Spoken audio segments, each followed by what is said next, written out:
Hey guys, welcome back to the channel and I hope your preparations are going well. क्योंकि हम अब एकदम अंतिम पड़ाव पे है एग्ज़ाम की। कुछ ही दिन बचे हैं। आज हो गई है आपकी 1 दिसंबर और 13-14 को तो एग्ज़ाम ही है। तो आप मान के चलिए कि आपके पास सिर्फ 12 दिन बचे हुए हैं। But there is nothing to worry about, क्योंकि हम प्रैक्टिस तो कर ही रहे रेगुलरली, ठीक है।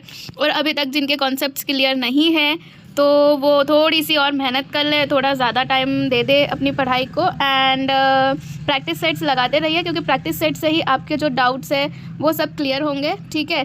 तो हमारे लास्ट टाइम जनरल इंग्लिश तक हो गया था। लाइब्रेरियन का टीजीटी पेपर 2023 का जो पीवाईक्यू था उसमें जनरल इंग्लिश तक हो गया था, बट वो वीडियो बहुत ज़्यादा लंबी जा रही थी। तो ये सेकेंड पार्ट में लेकर आई हूँ मैं रीजनल लैंग्वेज, ठीक है। इंग्लिश में रीजनल लैंग्वेज में लेके आई हूँ, ठीक है। तो लेट्स गेट स्टार्टेड। सबसे पहला क्वेश्चन है हमारा कि pick the nearest in the meaning to the given word. एक वर्ड दिया हुआ है हमको मीगर, ठीक है। तो मीगर का पहले तो हिंदी में हम देख लेते हैं कि इसका अर्थ क्या होता है। तो मीगर का अर्थ होता क्या है? अल्प या फिर कम या फिर थोड़ा, ठीक है। अब आप बोलोगे कि ये जो वर्ड्स है हम वोकैबुलरी कैसे ठीक करें। तो देखिए, उसके लिए तो आपको इंग्लिश की बचपन में आपने जो टेक्स्ट बुक पढ़ी होगी, ठीक है, या अभी भी अगर आपको थोड़ा बहुत भी बुक्स वगैरह पढ़ने का शौक़ है, और अगर शौक़ नहीं है तो थोड़ा सा आदत डाल लीजिए, क्योंकि वोकैबुलरी जो है ना वो वहीं से पढ़ते पढ़ते ही आपकी ठीक होगी, ठीक है। क्योंकि बोलने में तो देखो हम इतना इंग्लिश के वर्ड्स जो है वो यूज़ नहीं करते हैं। तो आप पढ़ोगे तो आपको उतना क्या हो जाएगा, वो मतलब एक ही वर्ड 2-3 बार भी अगर आपको दिख गई ना तो आपको ध्यान में रह जाती है वो चीज़, ठीक है। तो मीगर जो है वो उसका अर्थ होता है क्या? अल्प, ठीक है। तो हम बाकी के वर्ड्स के मीनिंग्स भी देख लेते हैं कि क्या होता है। तो सबसे पहले है क्वांटिफाइबल। इसका मतलब क्या होता है कि मात्रात्मक, जिसको हम क्या कर सकते हैं, नाप सकते हैं, ठीक है। लार्ज का मतलब तो क्या होता है? बड़ा। तो बड़ा और थोड़ा कम, ये क्या मैच खा रहे हैं क्या? नहीं, है ना। तो लार्ज तो इसका आंसर नहीं हो सकता। फिर है हमारे पास में स्मॉल और फिर है एवरेज। तो एवरेज का मतलब क्या होता है? औसत। तो क्या औसत और अल्प, कम, थोड़ा मैच खा रहे हैं क्या? तो नहीं, ये भी नहीं होगा, तो एवरेज भी हमारा नहीं होगा। और क्वांटिफाइबल का मतलब क्या हुआ? मात्रात्मक, जिसको हम, तो ये एग्जैक्ट इसका मीनिंग नहीं दे रहा है। एग्जैक्ट मीनिंग कौन दे रहा है आपका? तो जो ये स्मॉल मतलब क्या? कम अमाउंट में, कम मात्रा में, ठीक है, जो छोटा हो, थोड़ा हो। तो हमारा आंसर क्या हो जाएगा मीगर का? इसका आंसर हो जाएगा आपका स्मॉल, ठीक है। क्लियर है। वोकैबुलरी के लिए आपको मैंने बोल दिया है कि आपको क्या करना है। रट के आप वोकैबुलरी नहीं कर पाओगे, आपको उसके लिए रीडिंग प्रैक्टिस, रीडिंग की आदत डालनी पड़ेगी, आपको बुक्स रीडिंग की आदत डालनी पड़ेगी आपको, ठीक है। अगला है कि change the given sentence. Active voice से हमको किस में करना है? पैसिव वॉइस में हमको चेंज करना है। तो सेंटेंस है हमारा कि कालिदास, देखो यहाँ पर रॉट आ रहा है। तो रॉट जो है वो क्या है? राइट का। अब देखो, टेंस और वॉइसेस के लिए आपको वर्ब की फॉर्म्स आना ज़रूरी है, वरना आप पता कैसे करोगे कि कौन सी फॉर्म में वर्ब दिया हुआ है, ठीक है, सेंटेंस में। तो राइट का क्या हो जाता है? रॉट एंड रिटन, ठीक है। ये उसका फर्स्ट फॉर्म है, ये सेकंड फॉर्म है और ये थर्ड फॉर्म है। थर्ड फॉर्म हम कब यूज़ करते हैं? तो जब परफेक्ट सेंटेंस की बात करते हैं हम लोग, तब हम लोग क्या करते हैं? थर्ड। और कब आता है? जब पैसिव के सेंटेंस आते हैं, तब हम लोग वर्ब की थर्ड फॉर्म लगाते हैं। तो यहाँ पर क्या है? सेकेंड फॉर्म में, यानी कि जो सेंटेंस है ये किस फॉर्म में दिया हुआ है? तो सिंपल पास्ट फॉर्म में दिया हुआ है कि कालिदास ने क्या किया? रॉट शकुंतलाम इन संस्कृत लैंग्वेज, की कालिदास ने शकुंतलाम संस्कृत लैंग्वेज में लिखी, ठीक है। तो यहाँ पर हमारा ऑब्जेक्ट क्या हो गया? शकुंतलाम हो गया हमारा ऑब्जेक्ट। ये जो संस्कृत लैंग्वेज है ये क्या है? ये हमारा ऑब्जेक्ट नहीं है, ये सेंटेंस को बनने में क्या कर रहा है? हेल्प कर रहा है, ठीक है। ऑब्जेक्ट हमारा क्या है? शकुंतलाम। तो शकुंतलाम क्या हो जाएगा हमारा? आगे आ जाएगा कि नहीं आ जाएगा? अब वो सब्जेक्ट बन गया है, ठीक है। तो शकुंतलाम क्या हो जाएगा हमारा? आ जाएगा आगे। तो किस सेंटेंस में आगे आ रहा है? तो सेकेंड वाले में तो आगे वो नहीं आ रहा है। अब रॉट है तो यानी कि पास्ट सेंटेंस है, तो हमको क्या करना पड़ेगा? जो पास्ट का हेल्पिंग वर्ब होता है कि इसमें कंटिन्यूस में, वो हमको लगाना पड़ेगा। तो क्या लग जाएगा? वॉज लग जाएगा, ठीक है। तो शकुंतलाम के साथ क्या आना चाहिए? वॉज। तो देखो वॉज किस में आ रहा है? तो फर्स्ट वाले में तो नहीं आ रहा है, तो इसको भी हम काट देंगे, ठीक है।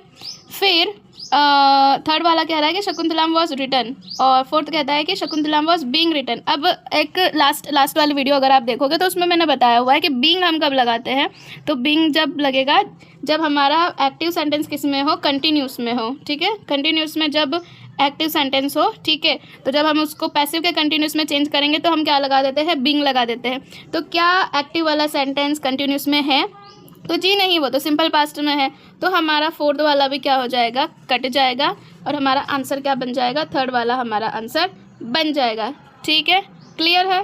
तो शकुंतलाम वॉज रिटन, वर्ब की थर्ड फॉर्म आ गई, बाय कालिदास, ठीक है, किसके द्वारा, तो कालिदास। हमारा सब्जेक्ट यहाँ पर क्या बन गया, ऑब्जेक्ट बन गया है, और बाकी का जो सेंटेंस को फॉर्म करने में जो मदद कर रहा है वो हमने यहाँ पर लगा दिया इन संस्कृत लैंग्वेज, ठीक है। क्लियर है। चलिए आगे बढ़ेंगे कि identify the tense of the underline part in the given sentence, कि आपको अंडरलाइन किया हुआ एक फ्रेज दिया हुआ है, तो वो हमको बताना है कि वो किस फॉर्म में है, मतलब किस टेंस में है। कि by the time you land in the US the election there will have taken place, कि जब तक आप, मतलब जिस समय में आप क्या करोगे, यूएस में लैंड करोगे, ठीक है, the elections there will have taken place, तो इलेक्शन जो है ना वो हो चुके होंगे, ठीक है, हो चुके होंगे, चुका है, चुकी है, किस में लगता है, तो हम लगाते हैं तो वो परफेक्ट में है, ठीक है। अब यहाँ पे आ रहा है होंगे, तो यानी कि ये कैसा सेंटेंस हो जाएगा, होंगे मतलब फ्यूचर की बात कर रहे हैं, तो ये क्या हो जाएगा, फ्यूचर परफेक्ट का टेंस हो जाएगा। आ रही है बात समझ में। तो फ्यूचर परफेक्ट है क्या हमारे पास में, तो जी हाँ, फ्यूचर परफेक्ट है यहाँ पर, ये रहा हमारा फ्यूचर परफेक्ट, ठीक है। देखो हैव आ रहा है, और क्या आ रहा है, टेकन, V3, और हैव आ रहा है, तो ये हम कब लगाते हैं, परफेक्ट के टाइम पे लगाते हैं, और विल कब लगाएंगे, फ्यूचर के टाइम पे लगाएंगे, ठीक है। तो फ्यूचर परफेक्ट हो गया ये हमारा सेंटेंस। क्लियर है। आगे बढ़ेंगे, rearrange the parts in correct order to make a meaningful. आपको 4 पार्ट्स दिए हुए हैं, आपको क्या करना है, उसका मीनिंगफुल सेंटेंस बनाना है रीअरेंज करके। तो पहला है to drink water and dive down the thirsty crow saw the picture. अब देखो यहाँ पर आप थोड़ा सा दिमाग लगाइए कि सब्जेक्ट हमको दिख रहा है क्या, कोई सब्जेक्ट दिख रहा है क्या जो काम कर रहा है, तो कहोगे कि दिख तो रहा है, कौन सा वाला, सी वाला। तो हमारा सी वाला क्या हो गया, सब्जेक्ट पहले आ जाएगा कि द थर्स्टी क्रॉ, ठीक है। क्या होता है, कुछ देखा उसने, सॉ द पिक्चर, ठीक है, टू ड्रिंक वाटर, और क्या हो जाएगा हमारा, एक सेकेंड, द थर्स्टी क्रॉ क्या हो जाएगा, सॉ द पिक्चर, है ना, और उसने क्या किया, एंड डाइव्ड डाउन, उसने नीचे गोता लगाया, किस लिए, तो टू ड्रिंक वाटर, गोता लगाया पानी पीने के लिए। तो हमारा सेंटेंस कौन सा सही बन रहा है, तो फोर्थ वाला C, D, B और A बन रहा है, ठीक है। क्लियर है। आगे है pick the word opposite in the meaning to the given a word. देखो अब कंप्रेस, तो कंप्रेस, अब अगर आपको कंप्रेस का मीनिंग नहीं भी पता हो तो आपने साइंस में, मतलब हमको पता है कि CNG का मीनिंग क्या होता है, CNG का मीनिंग क्या होता है, कंप्रेस्ड क्या, तो इसका मतलब CNG का मीनिंग क्या होता है, तो कंप्रेस्ड नेचुरल गैस, मतलब जिसका अर्थ क्या हुआ, कंप्रेस्ड का अर्थ क्या हुआ कि जिसको क्या किया हुआ हो, दबाया हुआ हो, ठीक है। कंप्रेस का मतलब होता है दबाया हुआ हो, है ना। तो इसका हमको ढूंढना क्या है, अपोजिट ढूंढना है, यानी कि एंटोनिम ढूंढना है। तो एक्सेल है वाइडन, शॉर्टन या एक्सपांड। तो देखो एक्सेल का मतलब तो क्या होता है, कुछ छोड़ना, जैसे आप सांस छोड़ रहे हो अपनी, तो वो क्या कर रहे हो, एक्सेल कर रहे हो, ठीक है। किसी चीज़ को छोड़ना क्या कर रहे हो, एक्सेल कर रहे हो। तो क्या यह सटीक आंसर दे रहा है दबाने का, तो जी नहीं, एक्सेल का अपोजिट तो क्या हो जाना चाहिए था, इनहेल हो जाना चाहिए था, ठीक है। वाइडन का मतलब होता है कि किसी चीज़ को क्या करना, उसका जो विड्थ है, उसकी जो चौड़ाई है, उसका क्या करना, बढ़ाना, किसी चीज़ का, जैसे रोड का मतलब रोड को क्या करना होता है, आपको उसकी जो विड्थ है, चौड़ाई है, वो बढ़ाना रहता है। तो वो क्या कर दिया आपने, उसको वाइडन कर दिया। तो क्या यह कंप्रेस का मीनिंग सटीक दे रहा है, तो जी नहीं। शॉर्टन का मतलब होता है कि किसी चीज़ को क्या कर देना, शॉर्ट कर देना, ठीक है, उसकी लेंथ जो है वो क्या कर देना, शॉर्ट कर देना। तो क्या कंप्रेस का शॉर्टन भी मीनिंग दे रहा है, जी नहीं। अब आता है हमारे पास में एक्सपैंड। तो एक्सपैंड का मतलब क्या होता है, कोई चीज़ को क्या करना, फैलाना, ठीक है, एक्सपैंड करना, कुछ फैलाना। तो कंप्रेस मतलब दबाना, और एक्सपैंड मतलब क्या होता है, फैलाना। तो हमारा आंसर क्या हो जाएगा यहाँ पर, एक्सपैंड, क्योंकि वो एक सटीक उत्तर दे रहा है, किसी चीज़ को आप क्या कर रहे हो, फैला रहे हो चारों तरफ से, ठीक है। अब बोलोगे वाइडन भी हो सकता था, बट वाइडन एकदम सटीक आंसर उसका नहीं दे रहा है, ठीक है। एक्सपैंड मतलब चारों तरफ से फैल रहा है, और वाइडन का मतलब आप सिर्फ उसके एक साइड से, आप उसका लेंथ नहीं बढ़ा रहे हो, आप उसका क्या बढ़ा रहे हो, विड्थ बढ़ा रहे हो, ठीक है। तो वो एक तरफ से एक तरफ से उसकी जो एरिया है कह सकते हो, है ना, वो बढ़ रहा है। एक्सपैंड मतलब चारों तरफ से हो रहा है वो, ठीक है। तो हमारा आंसर क्या हो जाएगा, एक्सपैंड हो जाएगा। आगे है identify the part that contains an error, error find out करना है। And punished, if I shall do it again I shall be apprehended, ठीक है। तो इसका आंसर क्या हो जाएगा देखते हैं। तो पहले तो हमको सेंटेंस जमाना पड़ेगा कि क्या हो जाएगा। तो सबसे पहले आ जाएगा if I shall do it again I shall B, क्या हो जाएगा, एप्रहेंडेड एंड पनिश्ड, मतलब सेकंड, और ये क्या हो जाएगा, सॉरी थर्ड पे ये आ जाएगा, और फोर्थ पे हमारा ये वाला सेंटेंस आ जाएगा।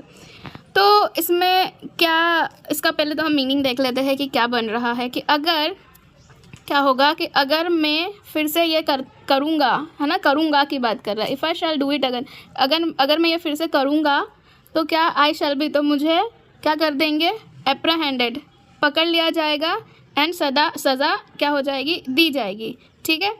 तो यहाँ पर देखो, यहाँ पर क्या हो जाएगा, यहाँ पर जो ये इफ़ आई शैल वाला जो पार्ट है ना, ये हमारा क्या हो जाएगा, गलत हो जाएगा। यहाँ पर क्या है, क्या कह रहा है कि अगर मैं अभी करता हूँ, तो मुझे क्या करना, पकड़ लेना, और क्या कर देना, मुझे उसके लिए क्या करना, पकड़ लेना, और मुझे क्या कर देना, सज़ा दे देना, ठीक है। कि अगर मैं ये करता हूँ, क्योंकि देखो इफ़ हम कब लगाते हैं, इफ़ तब लगता है जब या तो कोई चीज़ क्या हो रही हो, जैसे कंडीशनल सेंटेंस हमने देखा था, ठीक है। तो मोस्टली वो कैसे होता है, तो आपका पास्ट में बात होती है या फिर प्रेजेंट में बात होती है, ठीक है। पास्ट में बात होती है या प्रेजेंट में बात होती है, उसके लिए ऐसा सेंटेंस हमने देखा नहीं है। फ्यूचर का सेंटेंस उसका नहीं बनता है कंडीशनल का। तो ये वाला जो हमारा सेंटेंस हो जाएगा ना, ये वाला हमारा एरर वाला हो जाएगा। तो आंसर हमारा हो जाएगा सेकेंड, कि if I do it again I shall B, क्या हो जाएगा, एप्रहेंडेड एंड पनिश्ड हो जाएगा, ठीक है। और ये हमारा क्या होता है, फर्स्ट कंडीशनल होता है। सेकंड जीरो कंडीशनल में तो देखो दोनों मतलब प्रेजेंट में ही सेंटेंस रहता है कि if you heat water it boils, ठीक है। और फर्स्ट कंडीशनल में क्या होता है कि उसमें क्या होगा कि प्रेजेंट की बात होगी, और बाद वाला सेंटेंस हमारा क्या हो जाएगा, फ्यूचर का हो जाएगा। जैसे मैंने कहा if it rains I will not go, ठीक है, I will not go tomorrow, या I will stay at home. ये हमने पिछली बार समझा था, तो आप पिछली वीडियो जाके देख लेना कि कंडीशनल सेंटेंस कैसे बनते हैं, ठीक है। चलिए आगे बढ़ेंगे। Choose the one word substitute for the given expression. आपको वन वर्ड सब्सटीट्यूशन बताना है कि a place where old of, देखो ये रीजनल का आप बोलोगे कि वन वर्ड सब्सटीट्यूशन ना सिलेबस में नहीं है, बट इन्होंने पूछ लिया है। किस में पूछा है, तो रीजनल में पूछा है। तो जिनका रीजनल इंग्लिश है तो थोड़ा सा वो अपना जो सिलेबस है वो एक्सपैंड करके चले, ठीक है। कि a place where old official record, जहाँ पर पुराने दस्तावेज़ क्या किए जाते हैं, रखे जाते हैं। तो क्या वो ट्रेजरी होगा, म्यूज़ियम होगा, आर्काइव्स होगा, या फिर होगा लाइब्रेरी, ठीक है। तो देखिए इसका आंसर हमारा क्या हो जाएगा, ट्रेजरी तो मतलब जहाँ खजाना रखा जाता है, म्यूज़ियम वो है जहाँ पर पुरानी चीज़ें रखी जाती है, संग्रहालय, ठीक है। और लाइब्रेरी हमारा क्या हो जाता है, पुस्तकालय। तो हमारे पास बचा क्या है, आर्काइव। तो आर्काइव वो जगह होती है जहाँ पर हम क्या रखते हैं, मतलब जो ऑफिशियल डॉक्यूमेंट्स होते हैं ना, पुरालेख दस्तावेज, वो हम कहाँ रखते हैं, आर्काइव में रखते हैं, ठीक है।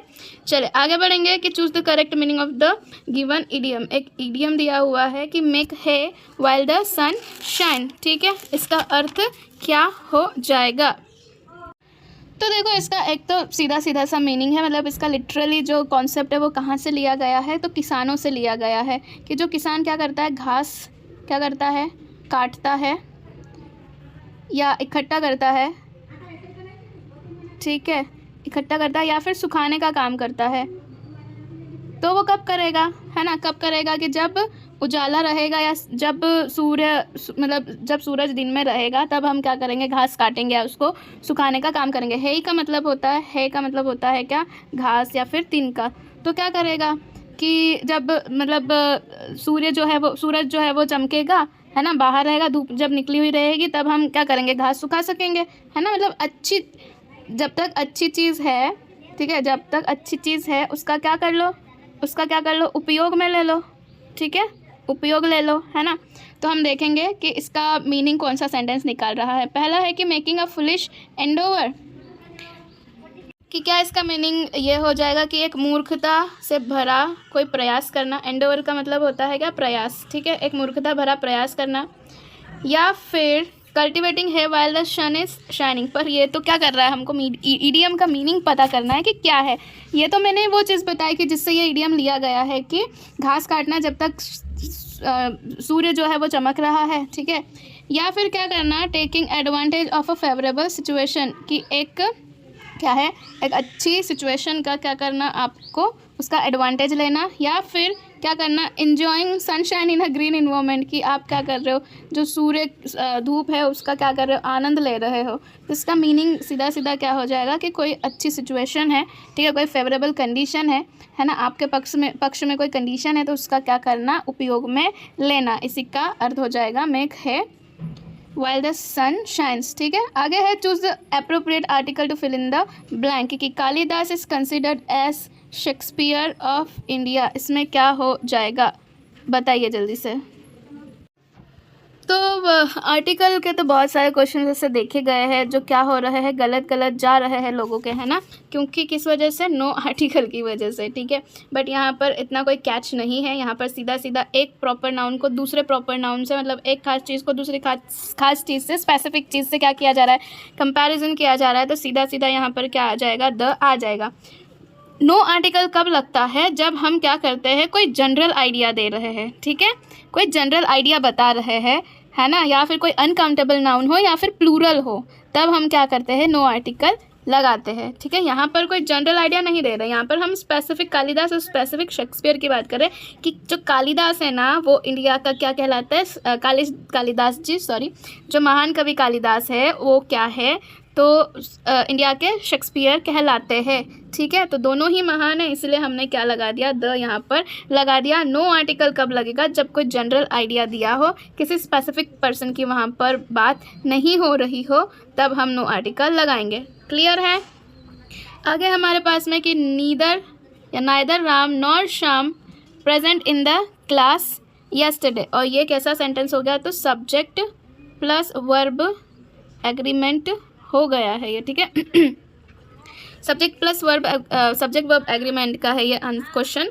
तो इसमें देखो पिछली बार भी बताया था कि नीदर नॉर आइदर और जैसे अगर सेंटेंस आते हैं, अगर आइदर और बोथ राम और श्याम, है ना, ऐसे अगर सेंटेंस आते हैं तो हम जो बाद वाला सब्जेक्ट होता है ना उसके अनुसार हम क्या लगाते हैं, वर्ब लगाते हैं। अगर यहाँ पे प्लूरल है तो प्लूरल के हिसाब से लगेगा, अगर यहाँ पर सिंगुलर है तो सिंगुलर के हिसाब से लगेगा। तो श्याम यहाँ पर क्या है, प्लूरल है या सिंगुलर है, तो ये तो क्या है, सिंगुलर है, तो क्या लगना चाहिए, हैव बीन, वर, वॉज या हैड बीन। अब यहाँ पर बात भी किसकी हो रही है, यहाँ पर बात तो हो रही है किसकी, पास्ट की, यस्टरडे की हो रही है, तो क्या लग जाएगा, neither Ram nor Shyam have been present in the class या were present in the class. देखो हैव तो हम प्लूरल के लिए लगाते हैं, वर भी प्लूरल के लिए लगाते हैं, तो दोनों नहीं होगा, है ना। Neither Ram nor Shyam was present in the class yesterday, या neither Ram nor Shyam had been present in the class yesterday. क्या आ जाएगा इसका आंसर, आपके पास है वॉज या हैड बीन। तो देखो हैड बीन, पहले तो हैड बीन का देख लेते हैं कि हैड बीन क्यों नहीं लगेगा।